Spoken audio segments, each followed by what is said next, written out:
ඔයාලා හැමෝම ආදරෙන් මගේ YouTube channel එක පිළිගන්නවා. කාලෙකට පස්සේ මම අද vlog එකක් අරන් එන්නේ මේ දිග ගමන ඔයාලත් එක්ක බෙදා ගන්න. මුලින්ම අපි තේ කෝප්පකින් පටන් ගමු. සාමාන්‍යයෙන් ගොඩාක් මහන්සි වුණාම මම තේ එකක් බොන්න තමයි පුරුදු වෙලා ඉන්නේ. මෙන්න මේ කෑම එක කන්න මම ගොඩ කාලයක් තිස්සේ බලන් හිටියා. මම ලන්ඩන් ආපු පළවෙනි රීසන් එක තමයි මගේ හොඳම යාළුවගේ උපන්දිනේ.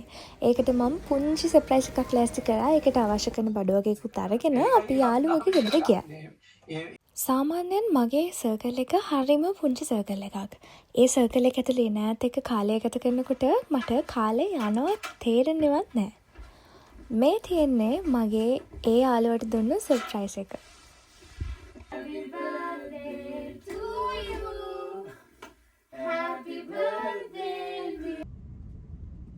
ඊට පස්සේ මම හිතුවා ලන්ඩන් පැත්තේ වටයක් ඇවිදලා ටවර් බ්‍රිජ් එකක් බලලා මං ආසම රෙස්ටරන්ට් එකකින් කෑම කාලා එන්න.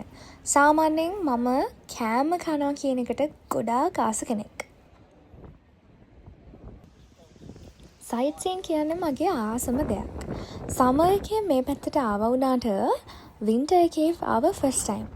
කොච්චර ආවත් කොච්චර දැක්කත් ඇති වෙන්නේ නැති සයිට් එකක් තමයි මේ තියෙන්නේ. මම මෙතනට හරිම කැමතියි.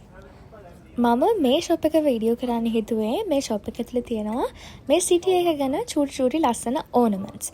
මම නම් මේ ෂොප් එකෙන් කිසිම දෙයක් ගත්තේ නැහැ. හැබැයි මම ආස වුණා ඒ වටේ ඇවිදලා ඒ දේවල් බලන්න. මේ රට බලන්න එන ඕන කෙනෙක්ට මං හිතනවා මෙතනින් මොනම හරි දෙයක් ඔයාලා අරන් යන්න ඔයාලට වටී කියලා. මට කොහේ හරි යන්න එළියට බැස වෙලේ ඉඳන් මොනෝම හරි කන්න ආසාවක් එනවා.